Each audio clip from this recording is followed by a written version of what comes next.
Welcome back to the Physician's Guide to Doctoring. On this week's episode, we have a guest host, so please be the same respectful audience you are for me and enjoy. Hey, this is Brad Block, host of the Physician's Guide to Doctoring. This is a personal and professional development podcast for physicians where we have experts on the show that try to teach us everything we should have been learning while we were memorizing Krebs cycle.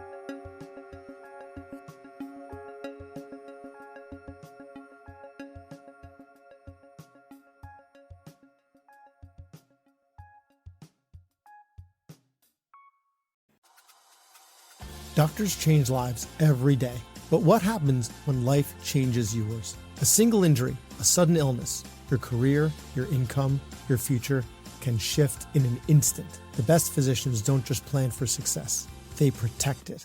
At Set for Life Insurance, they believe financial security isn't a luxury, it's a necessity. True own occupation disability insurance ensures that no matter what happens, your future stays in your hands.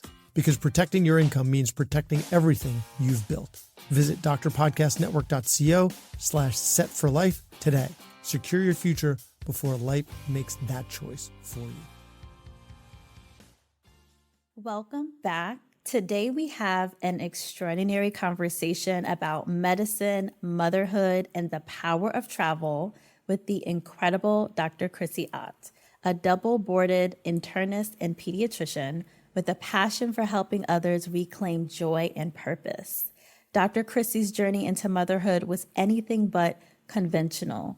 During her fertility journey, she leaned into travel, cultural exploration, and deep connection with communities around the world, experiences that ultimately led her to one of her greatest gifts, her child. So if you are a doctor looking for more time, space, and fulfillment in your life, this conversation will open your mind to what's possible. Let's dive in.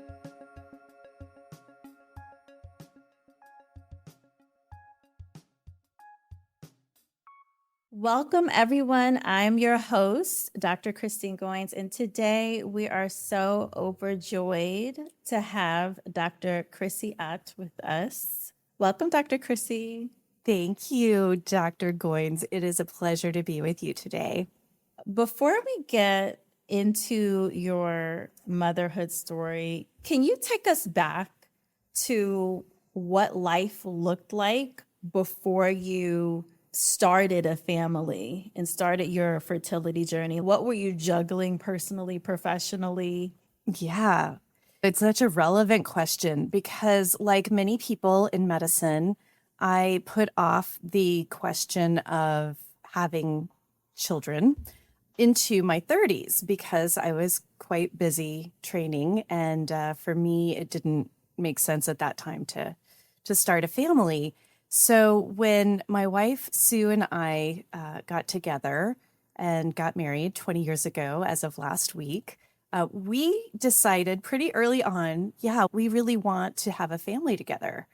And so we got married in 2005. I was looking at the last year and a half of residency at that time. And my strategy was, okay, if we get pregnant right away, then we could have a baby once during residency and maybe another after. And we would still have health insurance because we're in the US. And so strategizing your healthcare and coverage and not having a baby when you're in a gap between jobs is a strategically skillful thing to do. So this was the plan. And I thought that we would just get pregnant right out of the gate, like A plus B equals C. But as we will discuss, that is not what happened. So I was juggling residency. Honestly, that was like, wow, okay, we're going to do this. And residency just in and of itself is a really challenging time for a lot of people. There's a lot going on. Deciding to start a family at the same time, thinking about health insurance, all the logistics, that's a lot. People do it, but until you are the one having to do it, I always feel like I don't know how they do that. How do you figure out childcare? How do you figure out financial ins and outs? I'm thinking now, good fortune, bad fortune, who knows? I think that it didn't work out during that time.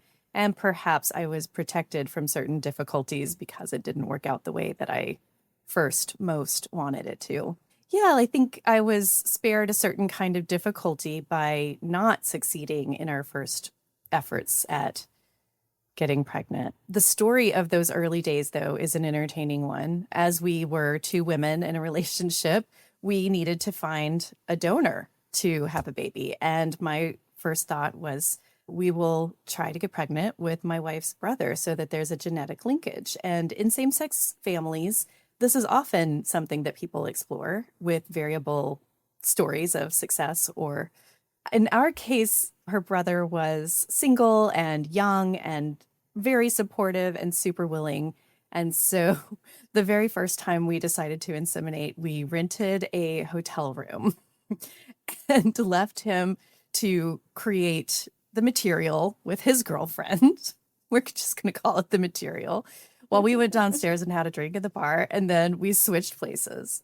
And we were so confident, like the hubris now just is so hilarious. We cracked a bottle of champagne. We were like, one and done, baby. We're good. Oh my goodness, we're basically pregnant now. Also, note to listeners, do not ever, if you are in a position where you might be tempted to let your non-clinical spouse handle a speculum, don't do it. Just take it from me. Don't do it. Good advice. Wow. That is a story. Okay. We were not pregnant. Spoiler alert. We were not pregnant. Okay. We did not have our child for another 8 years. And so this journey continued after that initial event. Yes. Our sweet brother, we tried inseminating on camping trips. We tried inseminating in the call room while I was covering the NICU as a pediatric resident. We tried in some of the most unlikely times and places, really. It was hysterical. I think it would be a really funny scene in a movie, like all the different things that we tried. But it did not work out. Ultimately, it was not meant to be. So we moved on to plans B, C, D, and E. And so it sounds like you were very flexible in terms of how you were willing to bring your family to fruition. What made you decide to eventually embrace travel as part of this journey? What I didn't realize from inside the journey at the time was that our fertility journey was not just a fertility journey. It was also truly a healing journey and a learning journey. I love that you said flexibility because that's what I learned around every single plot twist. This experience made me more and more willing, more and more flexible, like by any means necessary was the mindset. I had a very compelling belief and knowing that we had a baby on the other side of the veil waiting to be born through our marriage. And I really felt strongly through my body. And not to get too much into the weeds of the infertility part, there was no diagnosed reason.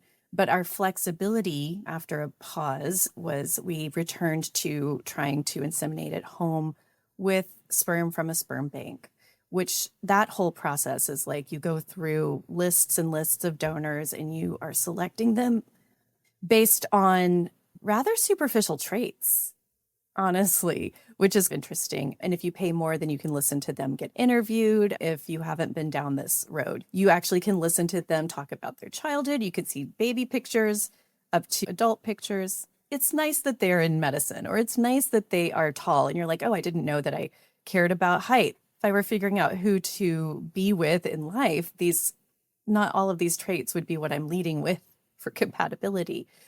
You'll get to look at their family medical history and think about how important is it if the donor has a family history of diabetes, et cetera. Things that are, a little eugenic sounding, and yet you're picking a gene source. And so there's some logic there. Anyway, philosophically disturbing, just interesting. So we started with sperm bank and home insemination, and then we moved to in-office intrauterine insemination. I did an absurd number, 17 intrauterine inseminations before we went to IVF.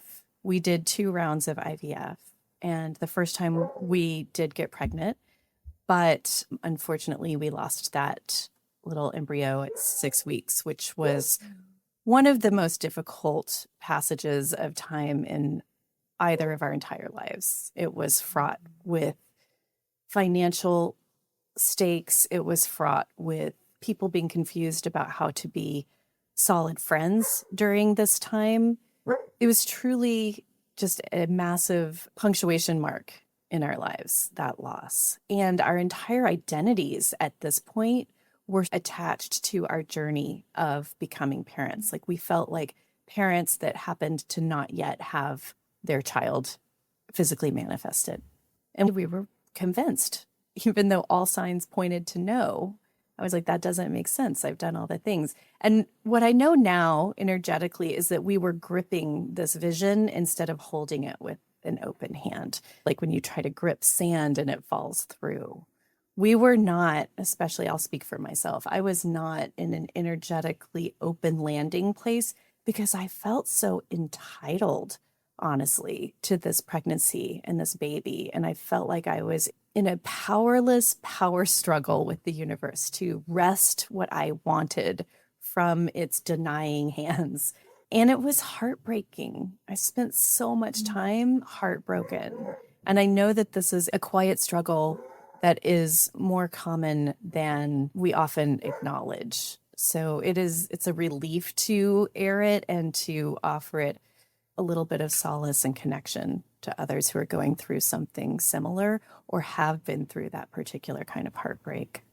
Yeah, I appreciate just you sharing such a challenging time in your life and in the life of your family. I'm sure friends too, and everyone who was there supporting you, and just being so open and transparent about it, because I think it's something that a lot of women go through, but it's something I think that is so personal and so heartbreaking that they really keep it to themselves.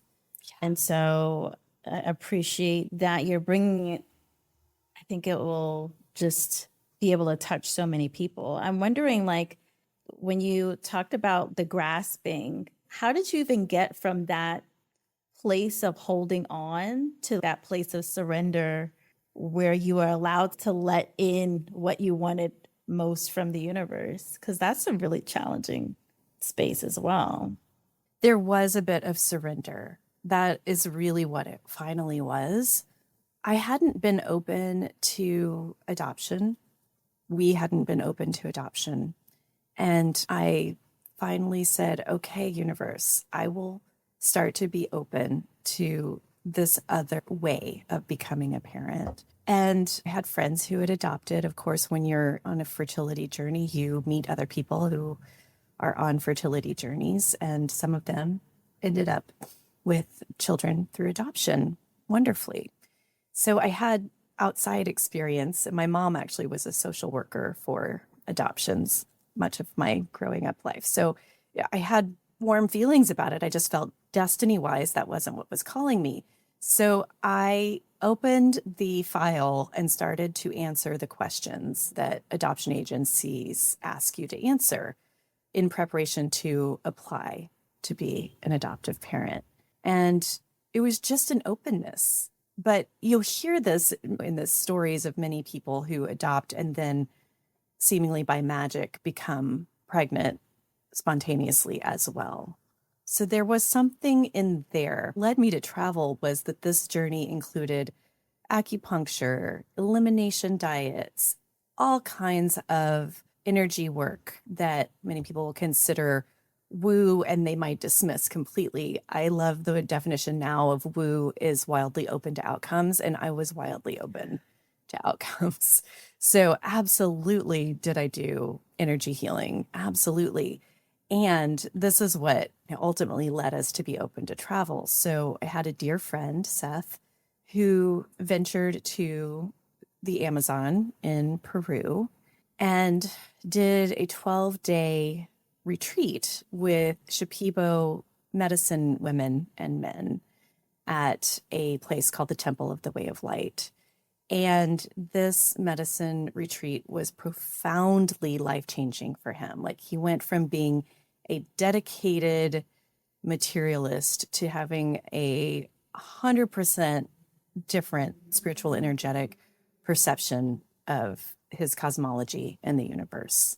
It was profound. It was really, amazing to see what happened with him. And when he came back, he said to Sue and I have a very strong feeling like this is part of your journey. And my body compass said, yep, that sounds true. Let's do this. So it has never occurred to me before that I would go and ingest ayahuasca in the jungle with medicine people. I did have close friends who were involved with that culture and tradition in a very honoring way, a very serious study of plant diets and plant medicine, but it had never, ever appealed to me until this moment when it was brought into the context of my fertility journey, our fertility journey. So 2012, this is 6 years after the trying to inseminate at home adventure started, and after 2 cycles of IVF, many other adventures, we went to Peru and also participated in a 12-day plant medicine retreat with the Shipibo maestros and maestras. And it was amazing. It was not like anything ever before. Wow. Wow. That sounds like so incredible. Was there a particular experience, conversation there, or even moment during this process that you noticed your perspective on this journey shifting? I think there were several. Part of the process in these ceremonies is there is some purging. And so there is some healing in terms of releasing what you have collected in terms of wounds and, I'll just say, harms, unprocessed, unresolved emotional and energetic debris. So that was part of what happened there. There was also a field of care and love from these elder women, medicine women.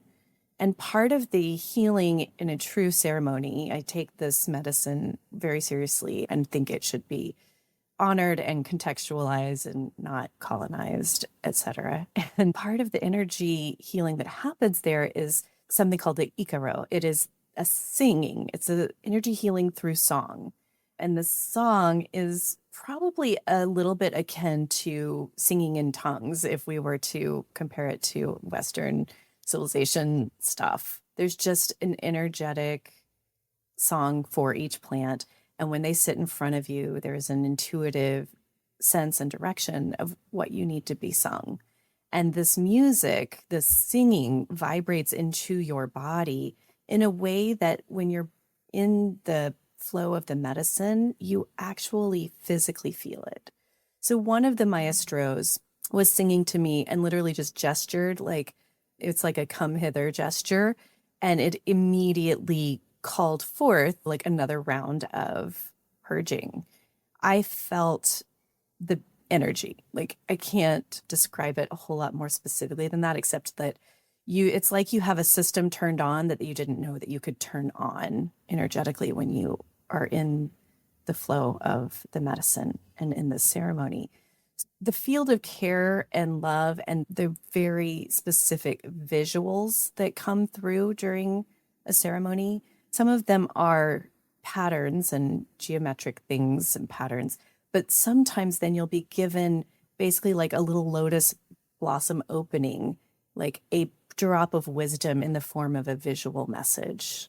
And so one of those for me and for Sue was about, yes, your child is here. Yes, you will have this child. Another time when we were doing some massage and energy work that was hands-on outside of a ceremony with the medicine people, this wonderful man, Jorge, was working on me.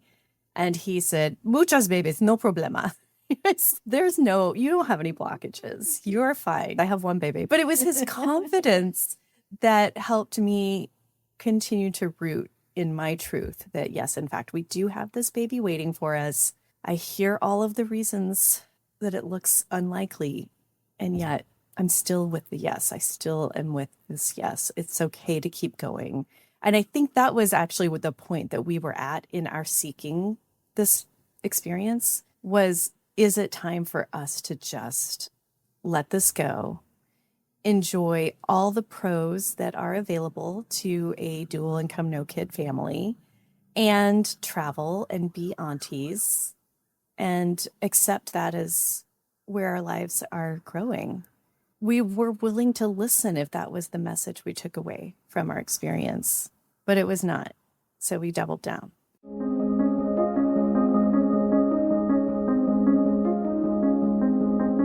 Hey there, it's Brad. As someone who's passionate about podcasting, I've always thought there should be more support for physicians who want to share their stories and expertise. That's why we're launching Doctor Podcast Network. We're bringing together a community of physician podcasters with one goal in mind: to provide the tools, connections, and resources you need to grow your show. So whether you've been podcasting for a while or maybe you're just starting, we've designed this network to support you every step of the way, and we're going to help each other rise, not compete. If this sounds like something you'd benefit from, we'd love for you to join us as we get closer to launch. So you can sign up at drpodcastnetwork.co for early access. Stay tuned for more details in the coming weeks. Really looking forward to what we can create together. Doctor Podcast Network, where doctors podcast. Doctor Podcast Network, where doctors podcast. Doctor Podcast Network, where doctors podcast. I love it. And I love how it sounds like this experience really helped to just like affirm and confirm what you wanted, what you were looking for. I wonder, as someone who actually helps others to reclaim their joy and purpose, I'm just curious as to how this journey has expanded or challenged your own sense of freedom. I would say one of the things I love about this story being in my life is how surprising it is. And it set out this template that it is delightful and surprising when we do the unexpected in our own lives. I really live by that, and I absolutely revel in supporting other people doing things that surprise them. That when we deviate from the culture's script for us, there is always some kind of reward. And it usually has the flavor of deep authenticity. And it comes with new adventures that we wouldn't have had access to if we hadn't said yes to the surprising thing. Living abroad, for example, like you. Absolutely. Yes, absolutely. I love that. It's like you're saying yes to yourself, but also to the universe, who's, I have a deep belief, is always conspiring to bring us more of what we're wanting. Yes. What is the more alive choice? Here, it's yes. Like, I accept the challenge. Wow, I can't believe I'm planning a trip to Peru to take medicine far from Western medical services with people I haven't met in person before. And also, I'm a doctor. And mostly these things work out, and there are very specific precautions. And also, the majority of people I know in medicine would, for totally reasonable reasons, say, no, thank you. Hard pass. Yeah. But those of us who say yes get to have an experience. 100%. For doctors or women in general who are listening, who perhaps are experiencing the pressures of career, personal life, at the same time as having a fertility journey or challenge, what advice would you give them? The first thing that comes up is get support. Make sure you have support and get creative with what kind of support you have. Isolation and loneliness with it was one of the deepest pains for me. If I had known about coaching at the time, a fertility coach or somebody who was well-versed in fertility adventures, who was a coach, would have actually been amazing. We had a therapist. She was absolutely lovely. And I think that what we needed at that time would have responded really well to the tone and context, honestly, of coaching. So support, find your posse. There are other people going through this, not just online. And if you can find them and link up, then you can grieve together and celebrate together. You can ideate together. And that makes a huge difference. Some of the friendships that I forged during that time remain some of my most important friendships today. Beautiful, beautiful. And I'm just thinking about the other side of it also, as someone who is child free by choice, but has obviously like family, friends, people I love so much who are also having this journey. Like, how can we be supportive of others when they're going through this challenge? What are the best things that we could do for them? I think a really good policy is asking what level of involvement and check-in feels good to the person that you're wanting to support. Sue and I are very open people. We wore our story on our sleeve and we're ready to talk about it, probably in an oversharing kind of way. But some people are private and don't want to talk about it. So I think asking, hey, I really want to support you. That's my intention. I also would love to know what would be supportive to you. Because if it's checking in once a week or even sharing a Google Calendar where I know what fertility stuff you're doing, like that is a really deep level of commitment, which one might do if this is your sibling or your best friend. But I had friends who absolutely knew what day we were inseminating or transferring embryos or stuff like that. And we would be talking on that schedule. So I think it varies, but letting them know that your intention is to support them and figuring out together what would feel good.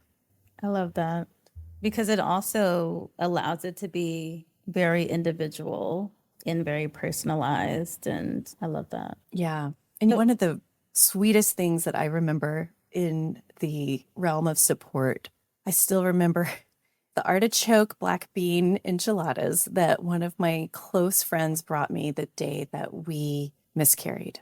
So bringing warm, prepared food to people is always going to be well received. So coordinating meal drop-offs and just bringing something to like the relief of not having to feed ourselves. It just felt like care. It felt like so much love. That plate of enchiladas. It's one of the most memorable meals of my life. Wow. Wow. I love this. Like your insight, and it's so helpful. It's so good. So now that you have walked this path, like what's next for you, your work, your family? This path informs all the other paths. I think that we are in a continual trail of sliding door moments. And what that choice made available to me was a whole realm of healing and openness and relationship to the universe, to flow, to our interconnectedness. That's what people usually speak of when they have an experience of the veil lifting is, oh, we are love and we are all connected. Oh, all of this other stuff is just distraction. Okay, let me remember from the insights of that time. And I know the energy work that was done there stays in our bodies, physically and energetically. And I believe that it's part of the strength to do healing work as a coach and to pivot away from doing full-time clinical medicine, which again is one of those things that's, wow, that is surprising to me. That is a choice that is feeling right. I did not see that coming. I did not see so many of these things coming around the bend because they were not part of the predicted way. But that makes them feel even more authentic and real and aligned with my own inner integrity and path. I'm like, oh, this is a choose your own adventure. I said yes to that, which makes it possible for me to say yes to this, or even to connect other people with the resource. They are doing a healer's retreat next month at Temple of the Way of Light with Gabor Mate for a 12-day experience just for people who work in healthcare fields. They do amazing work there. So I would just say it has hugely opened the realm of what I think is possible and what I can offer from my own stores and resources. Wow. I love that. It's like this experience, it transcends and like bleeds into every other aspect of life. and just opens up all the possibilities, just as this one was opened. Now, what isn't possible for you? Truly. Yeah. There was also a very grounded part where I was seeking confirmation validation of my victimhood in an interpersonal dynamic that was hard for me during that time. And instead of feeling that the message was one of confirmation or validation of my victimhood, the voice that I could hear or understand during ceremony was like, yep, that happened, like very neutral. And I've taken that forward in many different situations where there's a temptation to stay stuck in being the victim. It was just very, yeah, that happened. Like, not that big a deal. Look at the history of humankind. Is that really the biggest injustice you can see? It was very much a put on your big girl pants and let's move forward. I love that though, because it's like the power of neutrality and not over identifying with any particular thought or circumstance. Yes. No need to be defined and identified with it. No need to be identified with the one who is having an infertility disappointment and adventure. You are much more than this part of your story. And also, may you get what you want. We became pregnant about 6 months after we got home from that trip with our child, who is now 11 years old. And tell her one of the modalities was that they would make you a specially prepared medicine. And her medicine came in a 2-liter soda bottle. It involved a dozen eggs from jungle chickens, some red wine, a ground up fox's tooth, and an Icaro. And I was supposed to drink this, and lemon. And I drank this concoction 3 times a day for quite a few days until it was apparent that I needed to stop if I wanted to stay hydrated. If I smuggled it back into the US. It was crazy. So I tell Issa that she is made of a fox's tooth. What better to be made of? It's a little bit of magic. Yes. Oh my gosh. I love this story and journey so much. I'm wondering if there's anything else that you would like to share with the audience. I just feel called to share encouragement. I have not been the person striving for pregnancy for many years, but the memory of how deep that is, how existential that is easily accessible. And anybody who has gone through that understands if you're going through it, all of the encouragement is what we need. None of the trite cliche words, just deep encouragement. It was not, so many things people wanted to say were not helpful during that time, but just, I'm with you. I feel you. I hope for this with you. How can I be of service? How can I be a resource? How can I believe with you? Absolutely. Yeah. Vision together, open surprising doors. I'm tingly, but I don't know if that was the pre-smudging that we did as well. So, Dr. Chrissie, I so appreciate you sharing your journey, your wisdom, your knowledge, your insight with us today. For those wanting to learn more about and work with you, where can our listeners go? You can go to joypointsolutions.com. That is my coaching website. And I also have a podcast called Solving for Joy, and I would love to meet your listeners there. So grateful for this platform. I haven't told this story in quite a long time, and it warms my heart to share it with you and our listeners today. Christine, thank you so much for the invitation. Thank you so much for being here. And that concludes today's episode of The Physician's Guide to Doctoring. Thank you so much for joining us. Until next time, stay well, be free. Thanks for listening. I have a favor to ask. You listened to the episode until the end, which means you either fell asleep or you really liked the episode.